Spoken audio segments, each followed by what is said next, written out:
ગીર સોમનાથ સૂત્રાપાડામાં તાલુકા પંચાયતના સદસ્ય હરેશભાઈ વાંઝા સાથે ટ્રાફિક પોલીસ દ્વારા ગેરવર્તન કરી હાથ ચાલાકી કરવામાં આવી હતી। સૂત્રાપાડા પોલીસ સ્ટેશનમાં હાલ ફરિયાદ નોંધવામાં આવી છે। Story report by Manoj Chauhan, Gir Somnath. મારું નામ હરેશ વાજા, ગ્રામ પ્રશ્નવાળા। આજે હું સૂત્રાપાડા 11 વાગે ગયો હતો।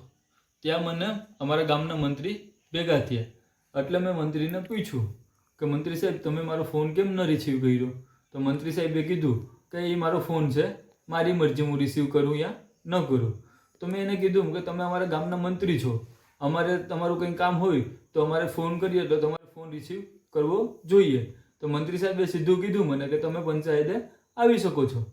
અને હું પંચાયતે હરરોજ જતો, મંત્રી સાહેબ હોય ના હોય, મંત્રી સાહેબ ક્યારેક ક્યારેક જ હોય, બાકી તો મંત્રી સાહેબ આવતા જ નથી।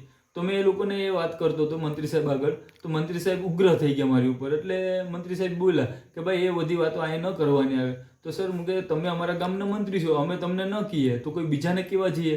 એવી રીતના અમે બે વાત કરતા હતા। ત્યારબાદ એક વ્યક્તિ આપણે અહીંયા ટ્રાફિક પોલીસવાળા સાહેબ ઊભા હતા, તે આવી અને મંત્રી સાહેબના વિશે મને કે એને શું ડરાવે છે ને આમ ને તેમ ને એમ કરીને મને બોલવા લઈ ગયા। તો મેં કીધું કે હું કંઈ નથી ડરાવતો સાહેબ, પણ મારા ગામના મંત્રી છે એટલે મેં વાત કરી। તો કે અમને કાયદા શીખવાડવાના નહીં, કે અમને કાયદા આવડે છે। તો મેં કીધું કે સાહેબ તમારી આગળ ક્યાં વાત છે? મારી વાત તો છે તો મારા ગામના મંત્રી આગળ છે ને હું તમને ઓળખતો બી નથી।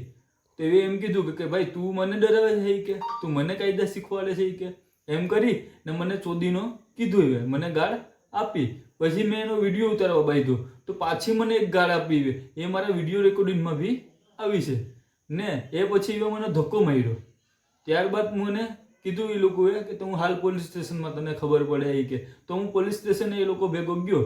ત્યારબાદ ત્યાં મને બધા લોકોએ કીધું કે ભાઈ જે થયું એ પતાવી દે। તો મેં કીધું કે હા હું પતાવી દઉં છું, પણ એનો મતલબ એવો નહીં કે તમે વારંવાર કોઈ વ્યક્તિને ખોટી રીતના પરેશાન કરો। એટલું કહી ને હું એક બધા ભાઈઓનો જય ભારત સાથે જણાવવાનું કે ભાઈ જાગૃત બનો અને ન્યાય માટે લડો। જય ભારત, જય ભીમ, જય સંવિધાન।